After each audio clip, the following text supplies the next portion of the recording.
सभी को एक बार पुनः नमस्कार।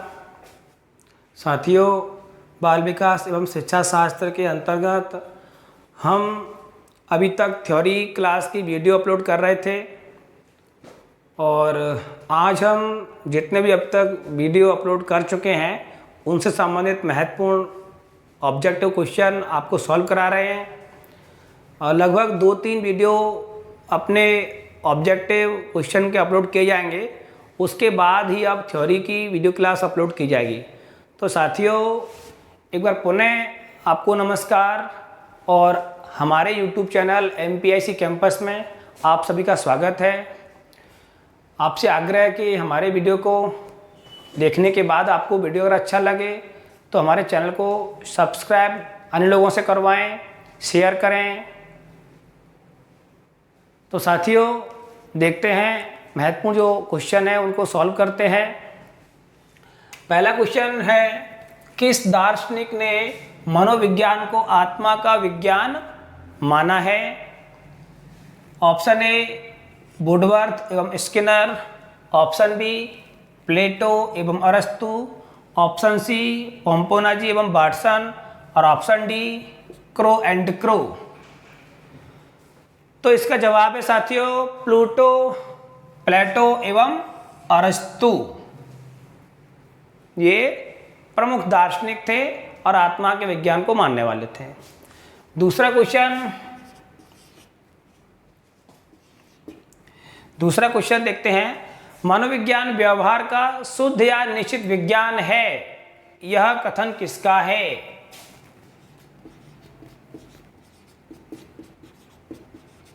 मनोविज्ञान व्यवहार का शुद्ध या निश्चित विज्ञान है,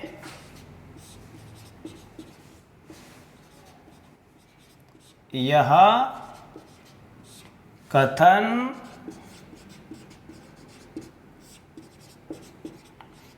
किसका है? ऑप्शन ए वुडवर्थ,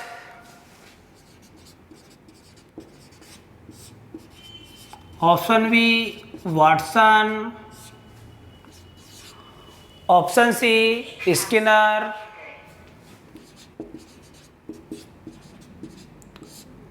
और option D Darwin.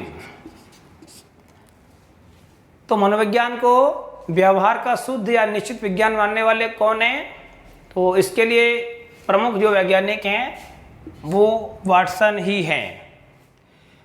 Next question number 3, किसके अनुसार पांचों ज्ञानेंद्रियां ज्ञान को ले जाकर आत्मा के पास संग्रह करती हैं?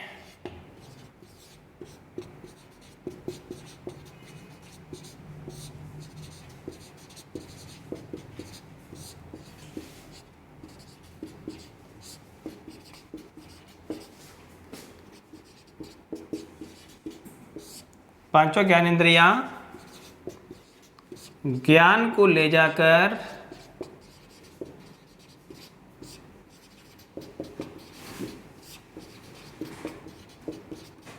आत्मा के पास संग्रह करती हैं। यानी किसने कहा है कि ज्ञानेंद्रियों को जो ज्ञान प्राप्त होता है उसे ज्ञानेंद्रियां अपनी आत्मा तक पहुंचाती हैं। ज्ञानेंद्रियों से ऐसा होता है, हमारी जो पांचों ज्ञानेंद्रियां हैं, आँख, कान, नाक, त्वचा, जिह्वा, तो ये जो ज्ञानेंद्रियां हैं वो ज्ञान को ले जाकर आत्मा के पास संग्रह करती हैं। ये किसने कहा है? तो ऑप्शन ए अरस्तु,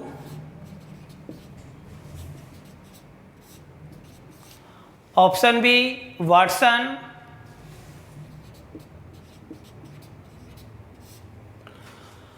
ऑप्शन सी गैरेट,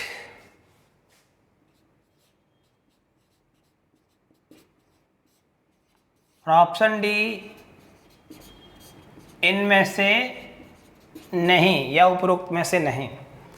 तो इसका आंसर है अरस्तु। ये बात अरस्तु ने ही कही थी कि पांचों ज्ञानेंद्रियां ज्ञान को ले जाकर आत्मा के पास संग्रह करती हैं या आत्मा के पास भेजती हैं। इसके बाद नेक्स्ट क्वेश्चन देखेंगे।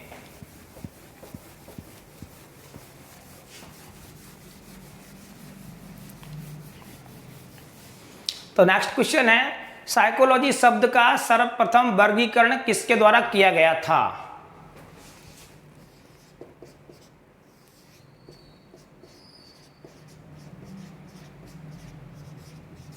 साइकोलॉजी शब्द का सर्वप्रथम वर्गीकरण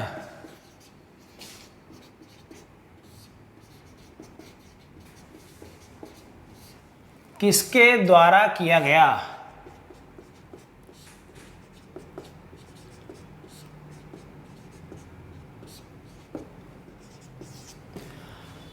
ऑप्शन ए अरस्तु,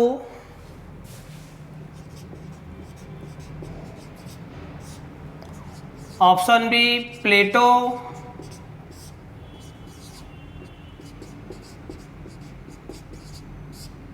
ऑप्शन सी गैरेट और ऑप्शन डी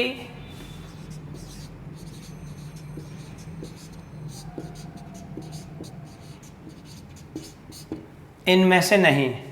तो देखिएगा इसका सही आंसर है वो है गैरेट, क्योंकि गैरेट ने ही सर्वप्रथम साइकोलॉजी शब्द का वर्गीकरण किया था। Next question, question number 5।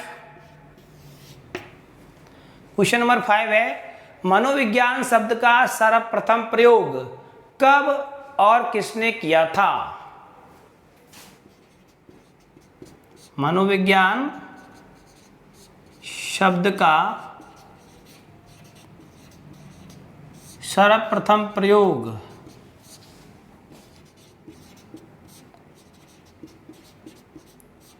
कब और किसने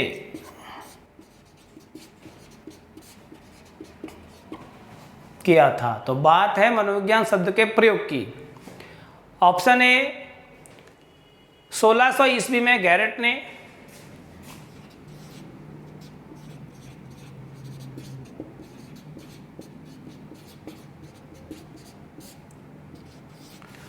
ऑप्शन बी है 1879 ईस्वी में विलियम विंटर ने,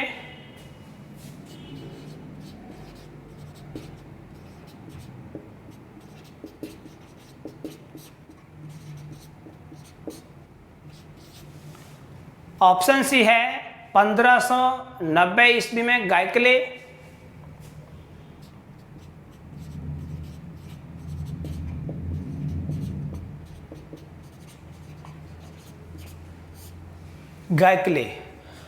और ऑप्शन डी है इनमें से कोई नहीं।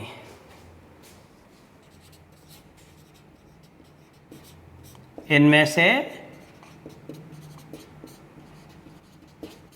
कोई नहीं। तो यहां पर अपना आंसर होगा 1590 ईस्वी में गायकले या रुडोल्फ गायकले।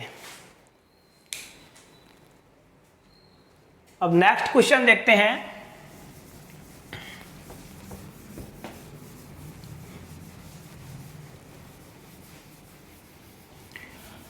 अगला क्वेश्चन है, साइकोलॉजी किस भाषा का शब्द है?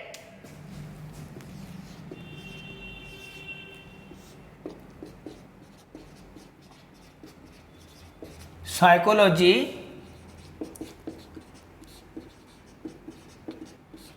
किस भाषा का शब्द है? क्योंकि मनोविज्ञान में अधिकांश जो शब्द हैं वो लैटिन भाषा के हैं, लेकिन इसके बारे में थोड़ा सा ध्यान रखना है। तो देखते हैं किस भाषा का शब्द है। ए अंग्रेजी, बी लैटिन, सी फ्रेंच और डी जर्मन। तो साइकोलॉजी जो शब्द है वो अंग्रेजी भाषा का शब्द है, ऐसा आप ध्यान रखना है। क्वेश्चन नंबर 7 देखते हैं, आत्मा के विज्ञान को कब अस्वीकार किया गया?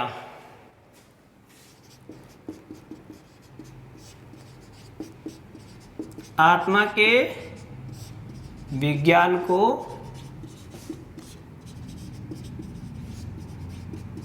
कब अस्वीकार किया गया? कब अस्वीकार किया गया? मतलब आत्मा का विज्ञान, फिर मन का विज्ञान, फिर चेतना का विज्ञान और वर्तमान में व्यवहार का विज्ञान है। तो आत्मा के विज्ञान को कब अस्वीकार किया गया था? ए 1550 ईस्वी, बी 1590 ईस्वी, सी 1600 ईस्वी और डी 1700 ईस्वी। तो ध्यान रखिएगा, आत्मा का जो विज्ञान है उसे सन 1600 ईस्वी में अमान्य किया गया था या अस्वीकार किया गया था और उसके स्थान पर मन या मस्तिष्क का विज्ञान की अवधारणा उत्पन्न हुई थी। नेक्स्ट क्वेश्चन देखते हैं, क्वेश्चन नंबर 8। क्वेश्चन नंबर 8 है, मनोविज्ञान को आरंभ में किसका विज्ञान माना गया था? मनोविज्ञान को प्रारंभ में, आरंभ या प्रारंभ में किसका विज्ञान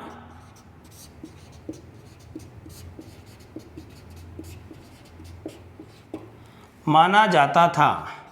किसका विज्ञान माना जाता था? तो इसका जवाब है ए आत्मा का, बी मन का,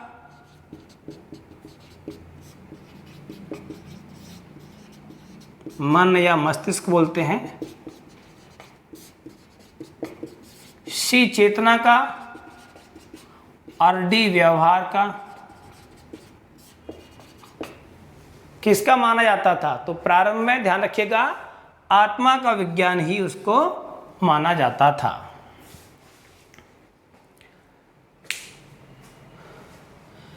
नेक्स्ट देखिए क्वेश्चन नंबर 9।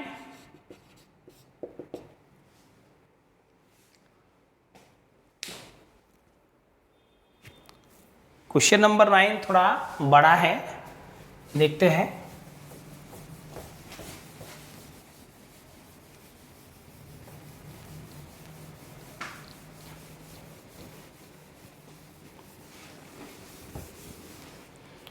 क्वेश्चन नंबर 9 है, कौन सा कथन सही है इस संबंध में है? तो देखते हैं।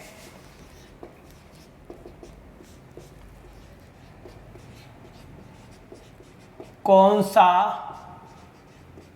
या कौन से कथन सत्य है? इस प्रकार से क्वेश्चन है। तो इसमें पहले कथन रहेंगे, 4 कथन रहेंगे, फिर चारों कथनों को समझकर विकल्प में से आपको उत्तर का चयन करना है। तो कथन नंबर 1 है, प्लेटो, अरस्तु, डेकार्टे और गाइकले। प्लेटो, अरस्तु, डेकार्टे व गाइकले आत्मा के विज्ञान को मानते हैं या आत्मा के विज्ञान को मानते थे। आत्मा के विज्ञान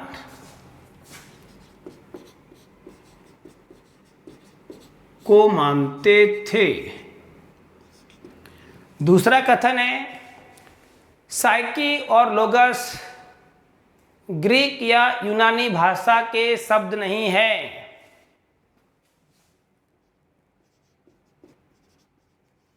साइकी व लोगस ग्रीक या यूनानी भाषा के शब्द नहीं हैं। साइकी और लोगस ग्रीक या यूनान की जो भाषा है उसके शब्द नहीं हैं। तीसरा जो कथन है वो है पोम्पोनोजी के अनुसार साइकोलॉजी शब्द का अर्थ मन मस्तिष्क का अध्ययन करना है।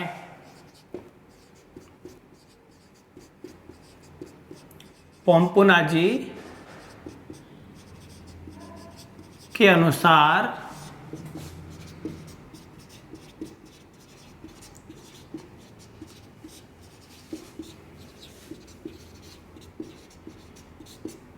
अर्थ, पोम्पोनोजी के अनुसार साइकोलॉजी शब्द का अर्थ मन या मस्तिष्क का अध्ययन करना है।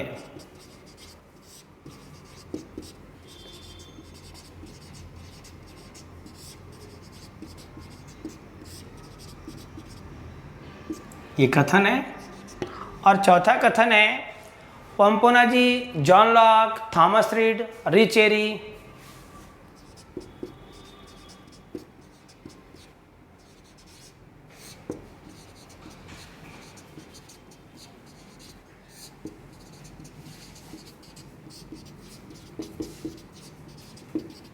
ये चारों है ना, पोम्पोनोजी, जॉन लॉक, थॉमस रीड और रिचेरी मन मस्तिष्क के विज्ञान के समर्थक हैं।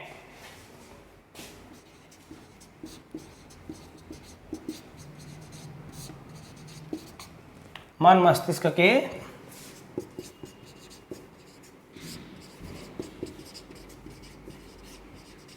विज्ञान के समर्थक हैं। इसमें बहुत सारे क्वेश्चन इस प्रकार के क्वेश्चन में एक साथ सॉल्व हो जाते हैं, इसलिए थोड़ा सा क्वेश्चन बड़ा बन जाता है। अब इसके ऑप्शन देखते हैं। ऑप्शन ए 1, 2, 3 यानी पहला, दूसरा और तीसरा कथन सही है। ऑप्शन बी है 2, 3, 4 यानी दूसरा, तीसरा और चौथा ऑप्शन सही है। ऑप्शन सी 1, 4 यानी पहला और चौथा कथन सही है। और ऑप्शन डी 1, 2, 3, 4 पहला, दूसरा, तीसरा और चौथा सभी कथन सही है। तो देखिएगा, प्लेटो, अरस्तु, डेकार्टे और गैकले आत्मा के विज्ञान को मानते हैं, ये कथन सही है। दूसरा कथन है साइकी और लोगस ग्रीक या यूनानी भाषा के शब्द नहीं है, बिल्कुल ठीक बात है, ये लैटिन भाषा के शब्द है, ये भी सही है। तीसरा कथन है पोम्पोनोजी के अनुसार साइकोलॉजी शब्द का अर्थ मन मस्तिष्क का अध्ययन करना है, ये बात भी ठीक है, उन्होंने ऐसे ही कहा था। चौथा जो कथन है पोम्पोनोजी, जॉन लॉक, थॉमस रीड, रिचेरी मन मस्तिष्क के विज्ञान समर्थक हैं, बिल्कुल थे। इस प्रकार से चौथा कथन भी सही है। चौथा, ये चारों कथन सही हैं, तो अपना आंसर भी ये चारों विकल्प जिसमें दिए हुए हैं वो अपना आंसर होगा।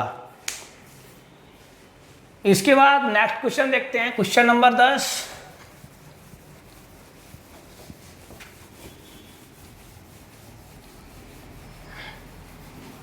क्वेश्चन नंबर 10 है, किसके अनुसार चेतना मन या मस्तिष्क का आंतरिक रूप या आंतरिक भाग होती है?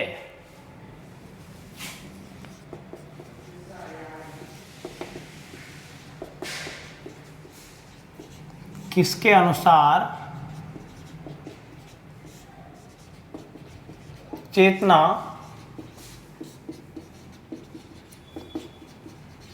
मन या मस्तिष्क का आंतरिक रूप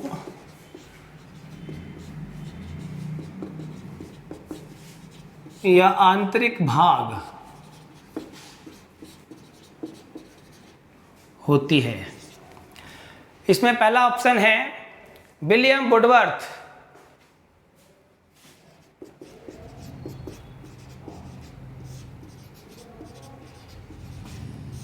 ऑप्शन बी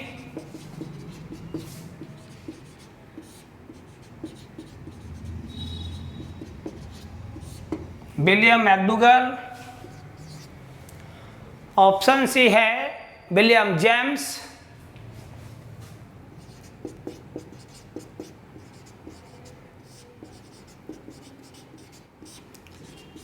और ऑप्शन डी है विलियम वुंट।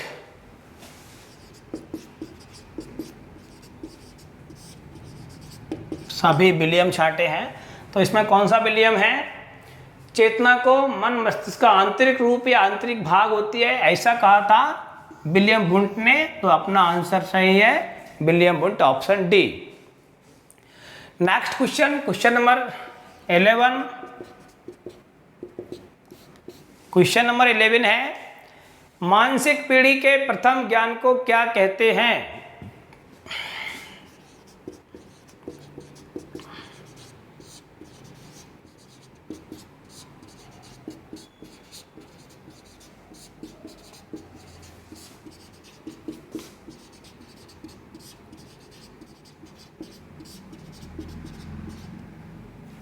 यानी बच्चे को पहले पहले प्रारंभ में जो ज्ञान होता है अर्थात मानसिक पीढ़ी का जो प्रथम ज्ञान होता है उसको क्या कहते हैं? तो देखिएगा ऑप्शन में, ऑप्शन ए संवेदना, ऑप्शन बी प्रत्यक्षीकरण, ऑप्शन सी भावना और ऑप्शन डी संवेग। तो मानसिक पीढ़ी के प्रथम ज्ञान को संवेदना कहते हैं। अपना आंसर होगा ऑप्शन ए। अगला है क्वेश्चन नंबर 12। देखते क्वेश्चन नंबर 12 किस पर प्रयोग करने के लिए 1879 में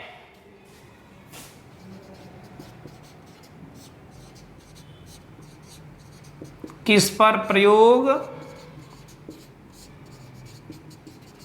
करने के लिए 1879 में विलियम वुंट ने मनोविज्ञान की विश्व की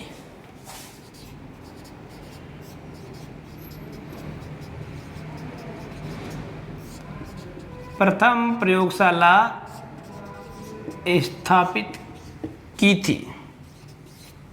किस पर प्रयोग करने के लिए 1879 में विलियम वुंट ने मनोविज्ञान की विश्व की प्रथम प्रयोगशाला स्थापित की थी? लिप्चिंग में की थी ना, तो किस पर प्रयोग करने के लिए स्थापित की थी? ए आत्मा पर प्रयोग करने के लिए, बी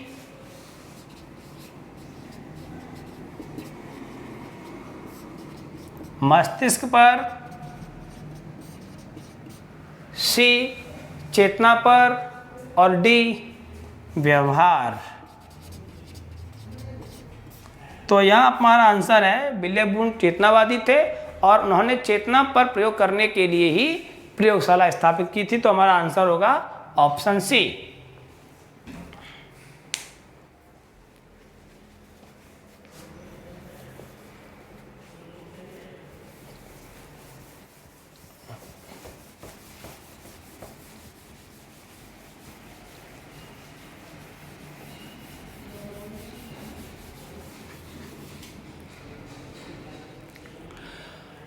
क्वेश्चन नंबर नेक्स्ट देखते हैं, क्वेश्चन नंबर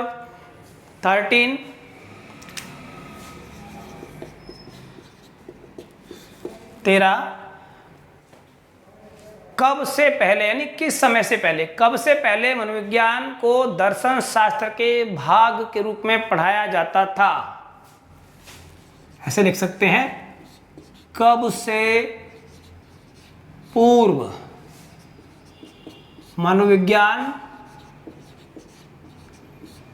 दर्शन शास्त्र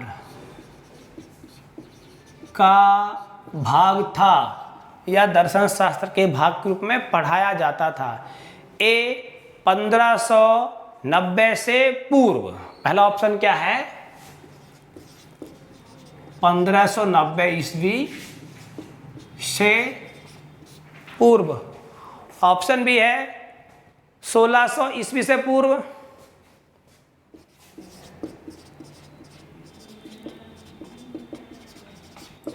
ऑप्शन सी है 1880 ईस्वी से पूर्व और ऑप्शन डी है 1900 ईस्वी से पूर्व। तो देखिएगा यहाँ पर हमारा आंसर है 1880 ईस्वी से पूर्व, क्योंकि 1879 ईस्वी में जो चेतना पर प्रयोग करने के लिए प्रयोगशाला स्थापित की थी, उसके बाद जो निष्कर्ष विलियम वुंट ने निकाले उस आधार पर मनोविज्ञान एक स्वतंत्र विषय का उसे अस्तित्व मिला था। तो 1880 में वो मिला था, इसलिए अपना आंसर ये है। और 1880 के बाद ये दर्शन शास्त्र का पार्ट ना होकर स्वतंत्र विषय के रूप में आ गया था। अब नेक्स्ट देखते हैं क्वेश्चन नंबर 14। क्वेश्चन नंबर 14 है, अमेरिका में आधुनिक मनोविज्ञान का जनक किसे माना जाता है? अमेरिका में या यूएसए में मनोविज्ञान का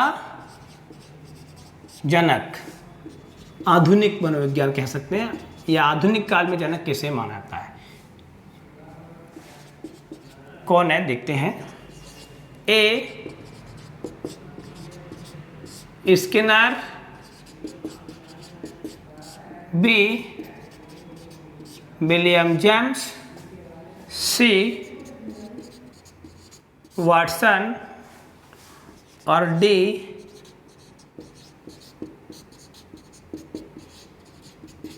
इनमें से नहीं।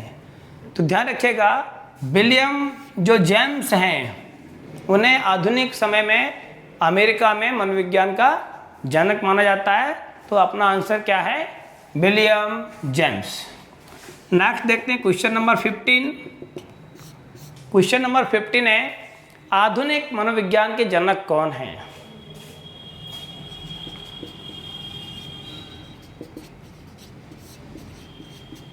आधुनिक मनोविज्ञान के जनक हैं। कौन है जनक? बताना है। ऑप्शन ए अरस्तु, ऑप्शन बी वही William James, option C William Wundt और ऑप्शन डी मान लें अपन इनमें से कोई नहीं। तो ध्यान रखें, जो वुंट हैं या जो विलियम वुंट हैं उनके कार्यों के कारण ही उन्हें आधुनिक युग में मनोविज्ञान का जनक माना जाता है। विलियम वुंट वही जो पहली प्रयोगशाला स्थापित की थी मनोविज्ञान की, और उन्हें ही जो है आधुनिक मनोविज्ञान के जनक माना जाता है। तो अपना आंसर है ऑप्शन सी विलियम वुंट।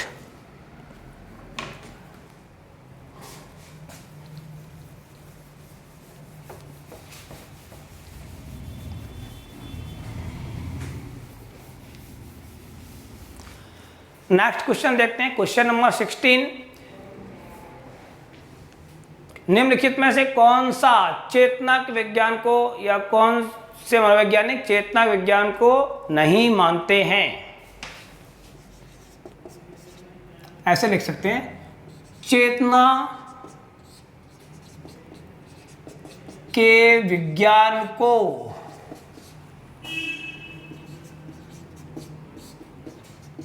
नहीं मानने वाले हैं। चार ऑप्शन में से अपन देखते हैं कि कौन है वो चेतना के विज्ञान को नहीं मानता है। तो एक कोई व्यक्ति होगा जो चेतना विज्ञान को नहीं मानता है, शेष तीन होंगे वो चेतना के विज्ञान को मानने वाले होंगे। तो पहले हैं विलियम वुंट,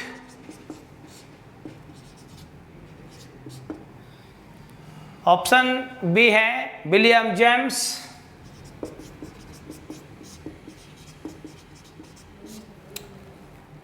ऑप्शन सी है जेबी वाटसन, जिन्हें हम शॉर्ट में वाटसन बोलते हैं, और ऑप्शन डी है जेम्स सल्ली।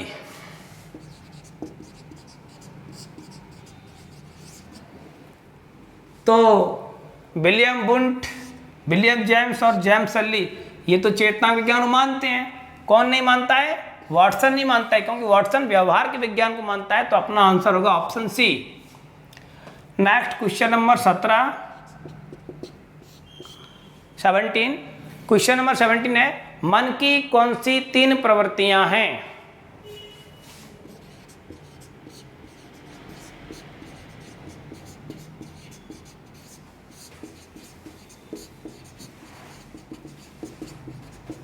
मन की कौन सी तीन प्रवृत्तियां हैं? ग्रुप में है, छांटना है। पहले है इदम, परम अहम और परा।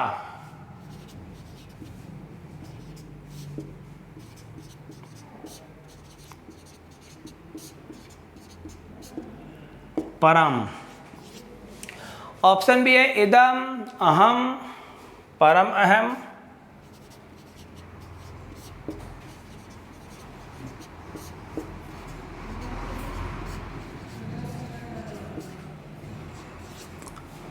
ऑप्शन सी है देवी, परा, आसुरी।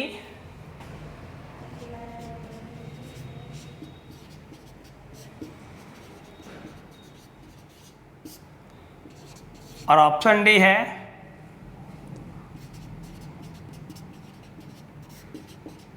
उपरोक्त सभी।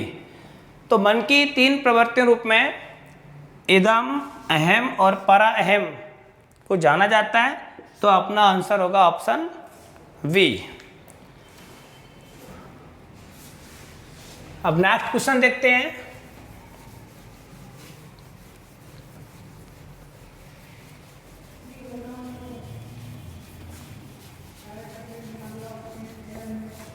क्वेश्चन नंबर 18, निम्नलिखित में से कौन सा चेतना के विज्ञान का आलोचक नहीं है?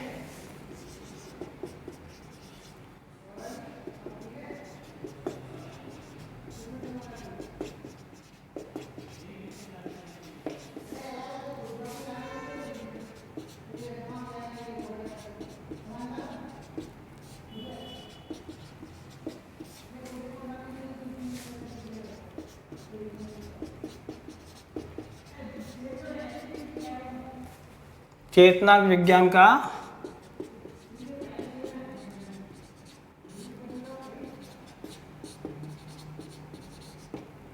आलोचक नहीं है। चेतना विज्ञान का आलोचक नहीं है। A William McDougall,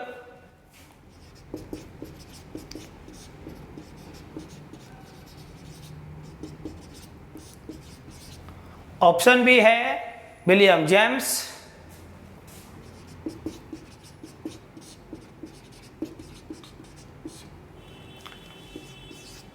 option C है जेबी वाटसन या वाटसन, और ऑप्शन डी है सिगमंड फ्रायड। तो किसने आलोचना नहीं की है चेतना विज्ञान की? जो चेतनावादी होगा वो आलोचक नहीं होगा। तो विलियम जेम्स चेतनावादी थे, यही आलोचक नहीं है। तो यही अपना आंसर है, option B. Next question number 19। Question number 19 है, निम्न में से कौन व्यवहारवादी नहीं है?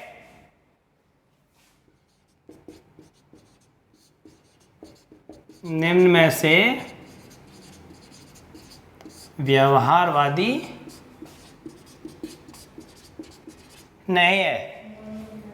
तो ऑप्शन में 4 मनोवैज्ञानिक हैं, 3 व्यवहारवादी होंगे और 1 नहीं होगा, उसे छांटना है। ऑप्शन ए है V.F. स्किनर, ऑप्शन बी है इवान पेट्रोविच पावलव या E.P. पावलव,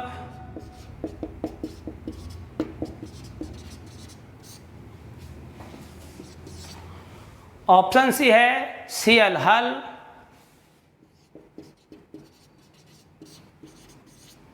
और ऑप्शन डी है विलियम वुडवर्थ।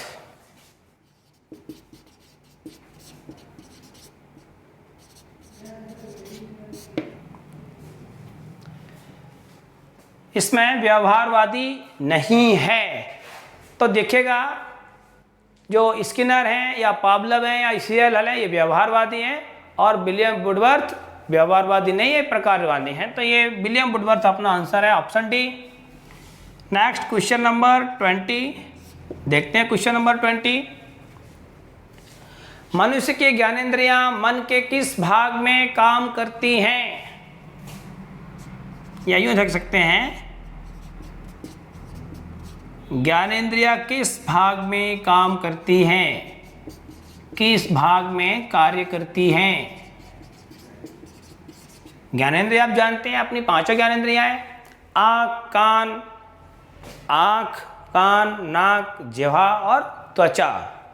तो ये 5 जो ज्ञानेंद्रियां होती हैं, ये किस भाग में काम करती हैं? तो ए चेतन भाग, बी अर्धचेतन, सी अचेतन और डी ये सभी। तो ये चेतन भाग में काम करती हैं, इसलिए अपना आंसर ऑप्शन है। क्वेश्चन 20 हो चुके हैं। नेक्स्ट देखते हैं क्वेश्चन नंबर 21। तो next question, question number 21, 22, 23 screen पर हैं। तो 21 क्वेश्चन देखते हैं। शिक्षा मनोविज्ञान क्या है? क्या है? ऑप्शन ए शुद्ध विज्ञान, ऑप्शन बी सामाजिक विज्ञान, ऑप्शन सी ए और बी दोनों यानी शुद्ध विज्ञान और सामाजिक विज्ञान, ऑप्शन डी कोई नहीं। तो शिक्षा मनोविज्ञान जो है उसे शुद्ध विज्ञान माना जाता है, इसलिए अपना ऑप्शन ए सही है। नेक्स्ट देखते हैं क्वेश्चन नंबर 22। शिक्षा मनोविज्ञान शैक्षिक परिस्थितियों में मनोवैज्ञानिक पक्षों का अध्ययन करता है, यह परिभाषा किसकी है? तो ये जो परिभाषा है, option A Crow and Crow, option B professor Trow, option C Kolesnik, option D professor Stephen. तो ये परिभाषा क्रो एंड क्रो की परिभाषा है, इसलिए अपना ऑप्शन ए सही है। Next question number 23। शिक्षा मनोविज्ञान का संबंध है, किस विषय संबंध है? ऑप्शन ए मनोविज्ञान से, ऑप्शन बी दर्शन शास्त्र से, ऑप्शन सी मानविकी और सामाजिक विज्ञानों से, और ऑप्शन डी सभी विषयों से। तो सभी विषयों से इसका संबंध है, इसलिए अपना आंसर होगा option D. Next question, question number 24 देखते हैं। शिक्षा के क्षेत्र में मनोवैज्ञानिक या मनोविज्ञान आंदोलन का सूत्रपात करने वाला प्रकृतिवादी शिक्षा शास्त्री कौन था? Option A Rousseau, option B Plato, option C अरस्तु और ऑप्शन सी वॉल्टेयर। तो जो रूसो थे वो प्रकृतिवादी शिक्षा शास्त्री थे। उन्होंने कहा था कि बालक को प्रकृति में स्वतंत्र छोड़ दो, प्रकृति उसे स्वयं सिखा देगी। तो जो रूसो हैं इन्हें प्रकृतिवादी शिक्षा शास्त्री माना जाता है, तो अपना आंसर है option A Rousseau. Next question, question number 25। अभिप्रेरणा प्रदान करने में महत्वपूर्ण भूमिका निभाता है, कौन निभाता है? देखते हैं। ऑप्शन ए शिक्षक, ऑप्शन बी समाज, ऑप्शन बी सी सहपाठी, ऑप्शन डी नेता।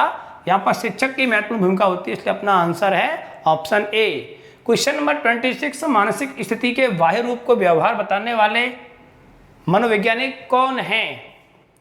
ए चेतनावादी, बी व्यवहारवादी, सी प्रकारवादी, डी गेस्टाल्टवादी। तो मानसिक स्थिति के बाह्य रूप को व्यवहार बताने वाले हैं वो व्यवहारवादी हैं, ऑप्शन बी अपना आंसर है। Question number 27। मनोविज्ञान अचेतन मन का अध्ययन करने वाला विज्ञान है, यह परिभाषा किसकी है? Option A Freud, option B Skinner, option C Watson, option D Morgan. तो यहाँ पर फ्रायड ने अचेतन मन की बात की, अपना आंसर है ऑप्शन ए। अब देखते हैं नेक्स्ट क्वेश्चन, क्वेश्चन नंबर 28।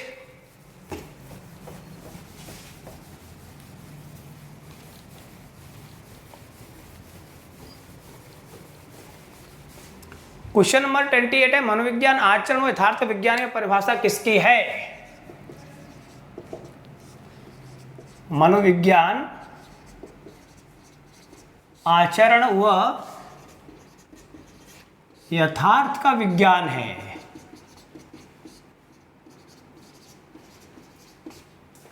आचरण व यथार्थ का विज्ञान है, यह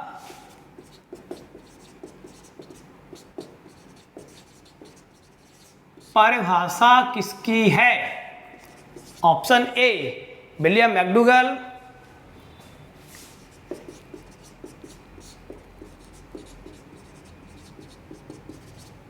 ऑप्शन बी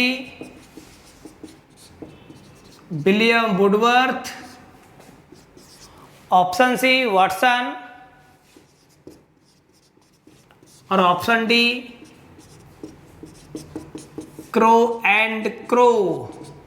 किसकी परिभाषा? ये विलियम मैकडूगल की परिभाषा है। उन्होंने मनोविज्ञान को आचरण और यथार्थ विज्ञान बताया था, इसलिए अपना आंसर है ऑप्शन ए। Next question, question number 29। Question number 29 देखते हैं। मनोविज्ञान के क्षेत्र में स्थापित होने वाला प्रथम संप्रदाय कौन सा था? मनोविज्ञान में स्थापित होने वाला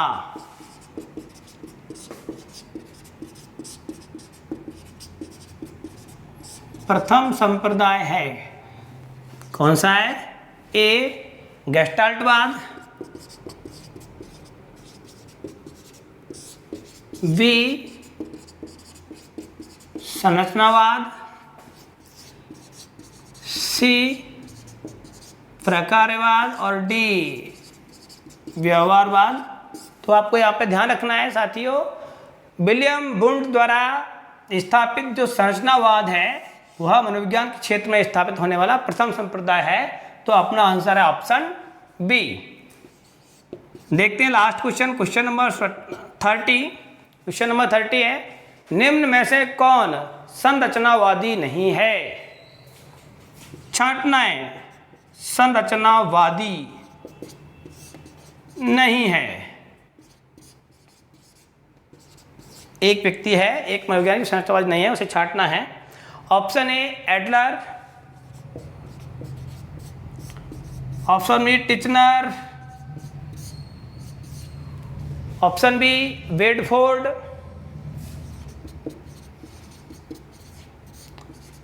और ऑप्शन डी है कैटल या मैकिन कैटल।